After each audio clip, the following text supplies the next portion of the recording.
All right, so it's September 27th, 2021.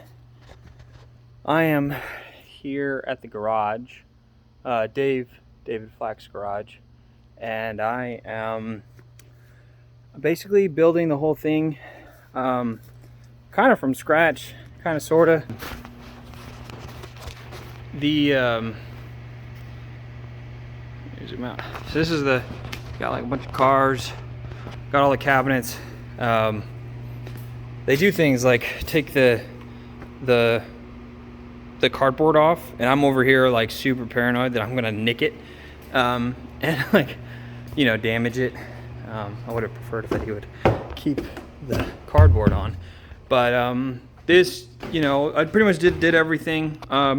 Put the built the foundations, put the subfloor, and all that stuff, and framed, or I had help, but like primarily me framing up all the walls.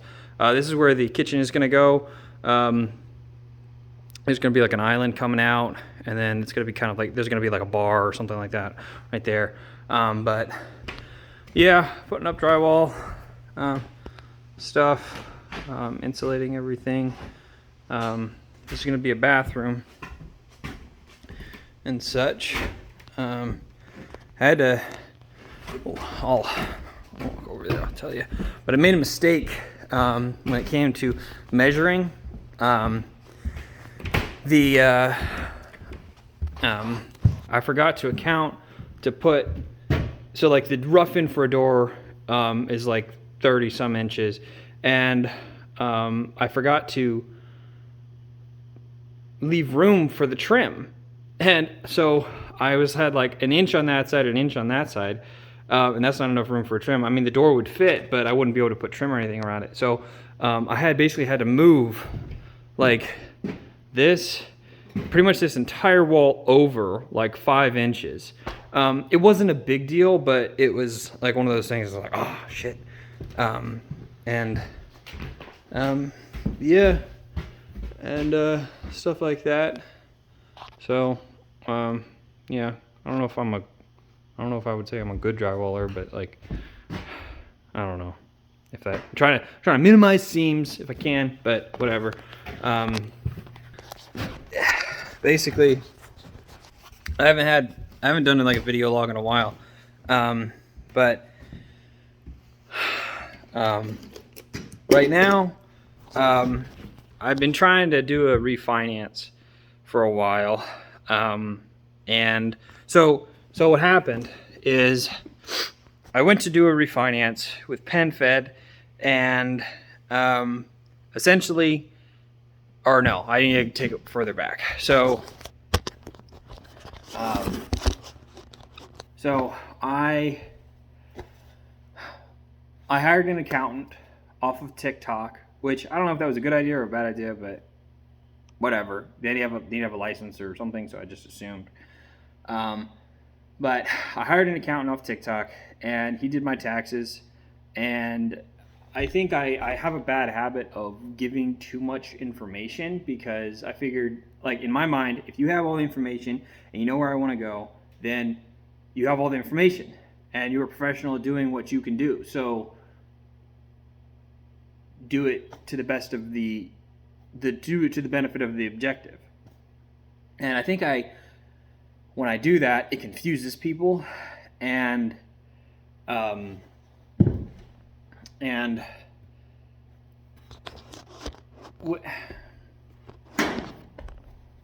did that with the accountant, and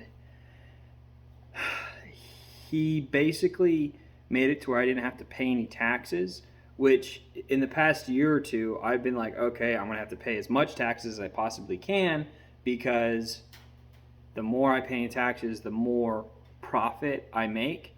So therefore, I will qualify for a higher loan.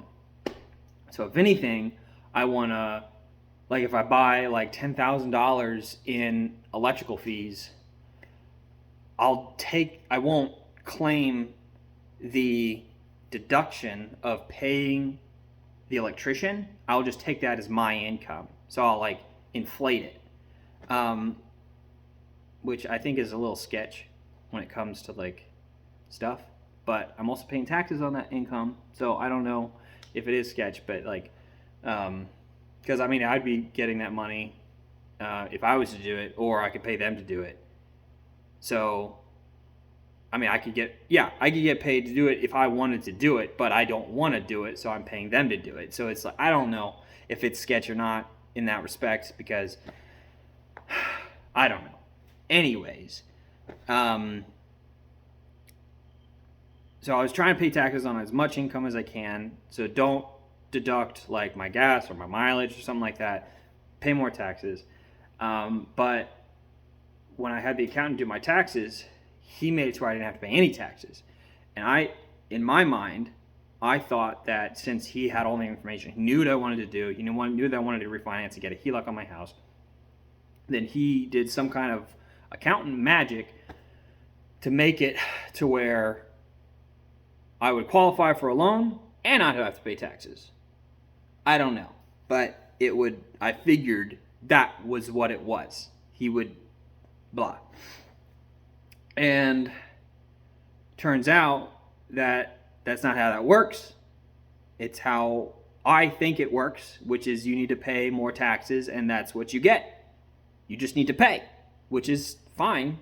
It's just, I have the money. I've been saving the money because I've been saving. But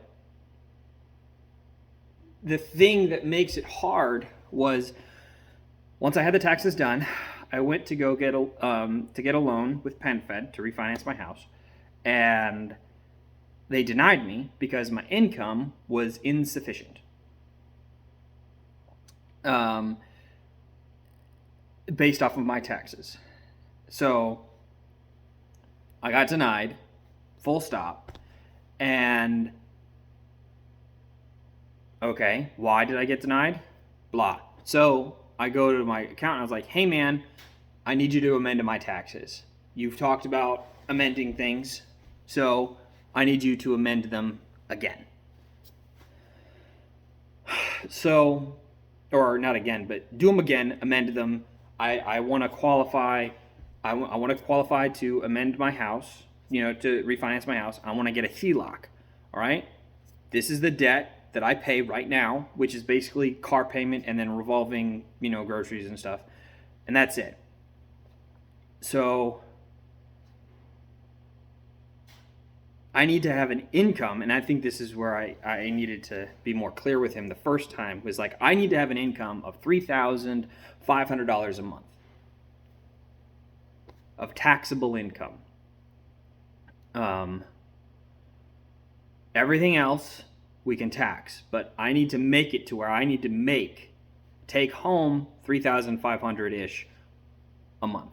That's how much I need, because otherwise I won't qualify, which is, it comes down to the basics of taxes, where it's just that. And he refers me to a loan officer, which is fine. I mean, they all kind of feel like the same unless you build a relationship with someone, but blah. So I ended up really liking him. He's very, I mean, you gotta have to, but he's very narrow. He's very strict, blah. And I can appreciate that. He's a really hard worker. He works on Sundays and, he works a lot. But we go to underwriting, right? Because the taxes are great now. They're good. But they go to pull my tax transcripts from the IRS, and they don't match the taxes that they have. They have the original submitted taxes. So my accountant never submitted my taxes like a month ago. Not a month ago from now, but from the point to where they pulled the underwriting, which is, I think, like 2 months ago from now. And because he didn't want to submit it and then have me on the hook for, what was it, like $15,000 or something like that. Like whether I qualified or not. He just like, well, I mean, if it doesn't work, then why would you need to pay? Which, in my mind, it all comes down to the taxable income regardless. So it doesn't matter. I just need to get it done. I just need to pay, and then if they say that, like, oh, you need another year of taxable income, then I'm like, okay, well, I paid this year, so I'll try again next year. And basically, we went to underwriting. They're like, okay, initial credit's been pulled, all that stuff. You qualify. And then he submitted my taxes. After I called him, I was like, hey, our transcripts don't match. Like, what gives? Like, I feel like, that's a little shady.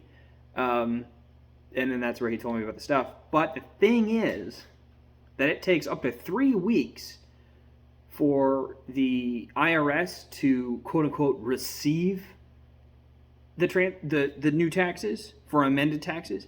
And then once they, quote unquote, receive them, it takes up to 16 weeks for them to process them and update their system, right?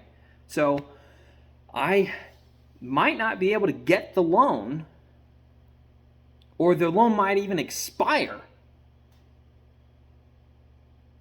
by the time my taxes hit. So I'm going to have to go through a whole thing again. I'm going to have to pay for an appraisal. I'm going to have to pay for all these other shit. And I'm going to have to go through the whole process again once it hits, which is, and I told the loan officer this, and I assumed that it would be fine, but like, he's like, you need to stop assuming. And I'm like, yeah, you're right. I need to know. It's my fault at the end of the day. I need to be more. This is what I have. I have it. Everything I need. Here, let's go. Do it. And, yeah, it's just, it's frustrating in that respect. Because I'm paying $950 a month now. And when I get done refinancing, I could be paying more like $500 a month, which is, significantly better. It would help my DTI. But then it's kind of holding. I feel like once I get, like, my plan is to get my refinance and then get my HELOC, because my house, because I already paid for an appraisal, and the appraisal came back at $270,000. I owe around $120,000 in this when I refinance. So I have around $150,000 in equity, give or take. And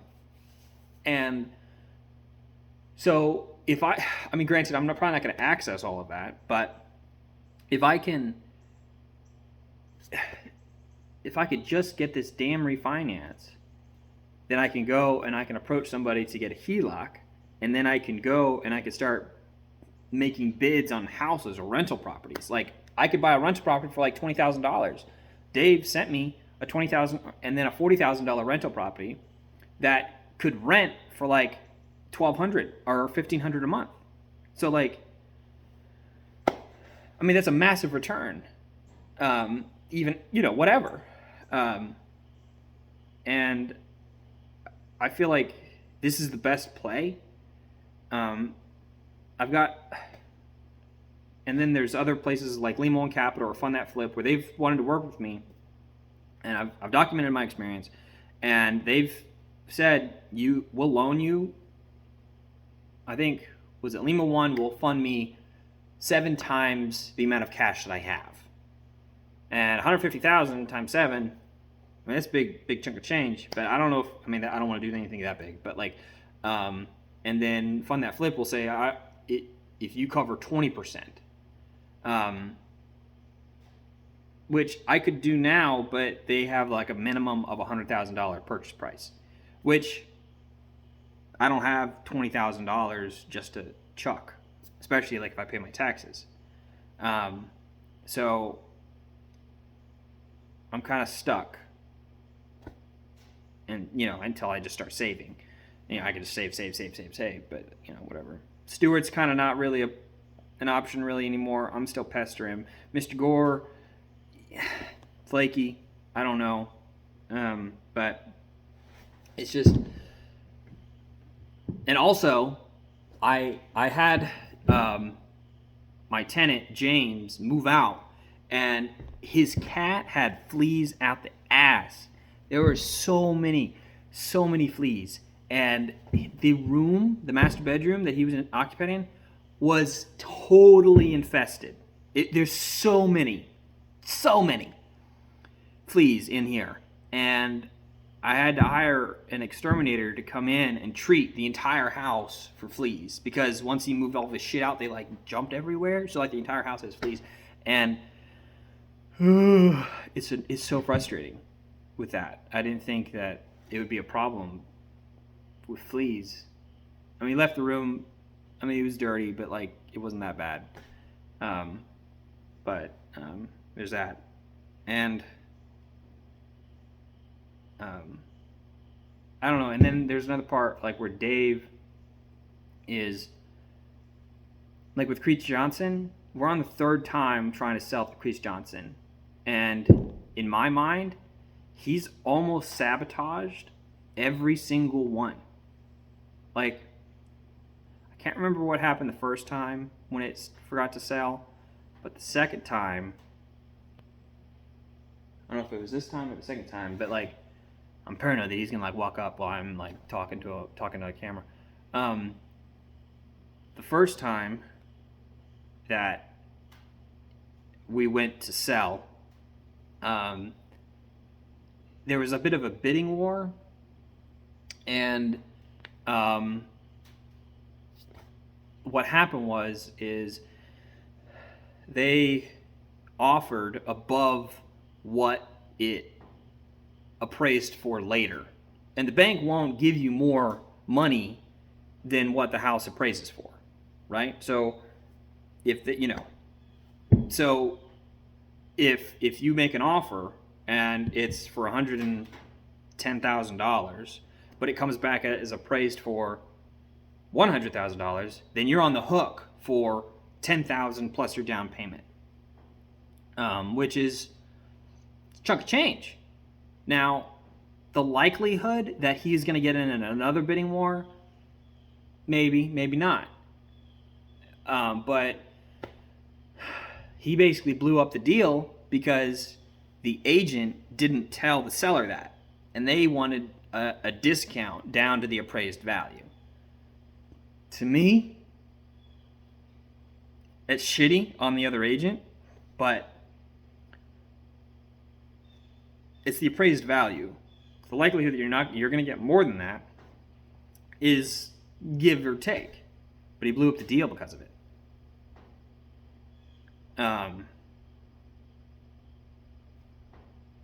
And this time, he's just creating drama because he doesn't want to pay like $300 to use their closing attorney, which the reasons for not doing it is fine. Whatever.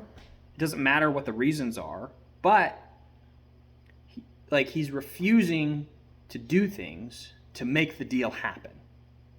And I get he doesn't need the money, and it doesn't matter in the long run to him, but I mean 10% of like what 10% of potentially a $70,000 profit.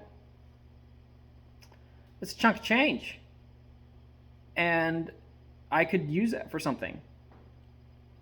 Who knows what? But that's not the point. The point is that he's done this in a few of the flips where it's like, why? I mean, I just have this image of like, was it Gas Monkey Garage, when they would be negotiating to sell the car or whatever, and then they would kind of come to an impasse where they're not really, neither one of them willing to budge, and then one of them would say like, "Are you making money?" Or whatever. One of them, like, "Are you making money, man?" Because that's the end of the day. Are you making money? And they would say, "Yeah, I'm making money. I am." Then make the deal. That's the bottom line. Make the deal. Move forward. And there's a lot of other bits of that where he's thinking of himself. Like he keeps doing these things where it's like he doesn't want to make a bunch of offers, because I feel like there's a bit of a numbers game, especially now when it's super competitive, as far as like buying the houses, getting the deals, because everybody's making a lot of offers and stuff like that. But he's only making like 2, maybe 3 offers here and there, and he's not making more offers, which is kind of what you need to do, at least from what I've read and stuff like that, because I have so much experience. But like, it's a numbers game, just keep making offers, and then somebody will say yes, versus just making 1 or 2 offers and getting denied and then getting discouraged, which I think he's doing. And I don't really feel comfortable telling him to like make a bunch of offers. Like I've said, like, come on, man, let's do this, blah, blah, blah. But like, I don't want to be too blatant, because I don't know, I don't feel like I don't think he views me as a fully fledged partner, even though I'm bringing a significant amount of knowledge to the relationship. Because the relationship that I have right now is I get 10% of the deal, and I get paid $25 an hour to do the work that I choose, or I'll manage and contract out other labor, and I get 10% of the profits at the end. But then he gets 90%, but he also pays for everything. Now, in my mind, that's all fine and dandy, but if I'm finding the deal, which has happened, I don't see anything for that, right? It's purely meant on money invested. And the more I think about it, the less value. I mean, money is important, but once you have the money, it becomes unimportant. So it's all about the knowledge and the execution. That becomes a lot more important. And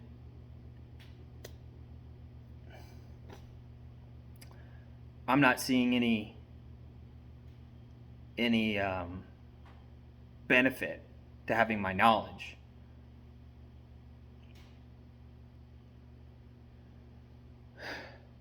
And it just feels a little weird sometimes, because like he asks me to like he goes and he wants to buy an owner occupant home, because we're investors, and if we bid, we have to wait until other stuff. Now we be competing with other investors. But if I buy it as an owner occupant, then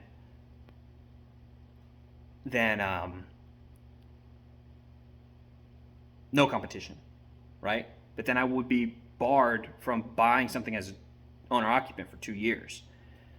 But the thing is, he's not willing to give me any percentage or money, any kind of return for my signature, for getting the deal, which to me is a little fucked up.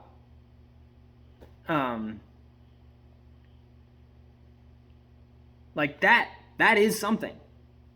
I don't know. I mean, I feel like it's something. I mean, it's not nothing. And I feel like that's a little bit taking advantage of me, a little bit. Because I know I've saved the money in other places, in a lot of places. But I don't know.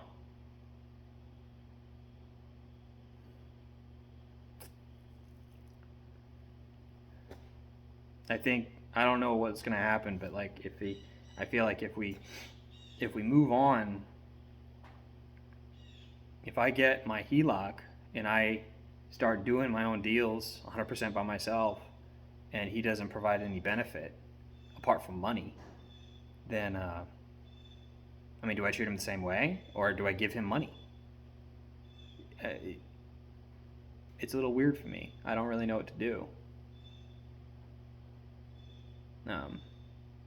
Or do I try to find a different mentor? Because I feel like I've learned pretty much all I'm going to learn as far as like those big chunks. Like, granted, there's long-term experience, but I feel like I've learned as much as I'm going to learn. And I feel like my bottleneck right now, as far as like, because I feel like I generically know how to analyze a deal. I know how to do the work, because that's what I've been doing. And I think what I need to improve on is deal acquisition. And I don't know if I need to find another mentor that does just deal acquisition. It does a lot of that. And then make a change towards that, and then fill that void in my ability. But I don't know. It's just a thought. I haven't talked about this. There's a lot more on my mind. Like I'm doing all this, doing the drywall, doing it pretty much from scratch. Like I'm doing my HVAC system right now, and I wanted to do this. Alexis told me yesterday that she wants to help me. She asked me, what can I do to help you progress? And that really meant a lot to me. Because sometimes it feels, I don't know, lack of support. But she really likes to get on her phone and look at houses and stuff like that. And sometimes it's a lot because she's just sending me a crap ton of addresses, and it's well, this is obviously not applicable because blah, and it's just bloat. But at the same time, I really appreciate the enthusiasm. So I figured, let's just get better deals, educate her so she can send me better deals. But I feel I don't know if she's the key to that part of the deal acquisition, because right now I feel really awkward talking on the phone because I'm at work, sort of. But yeah, I don't know. There's a lot happening in my head right now, but also I feel very stagnant in my real estate progression.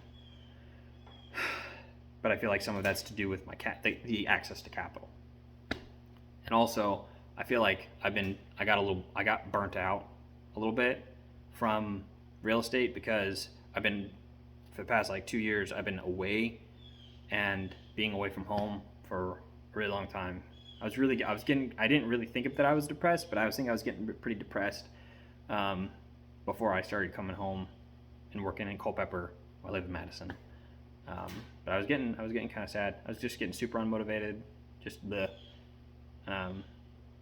So we'll see. I don't know what to do. There's a lot more. I'll try to do more of these so there's not as long. I mean, I've been on the phone for 26 minutes. So yeah. All right.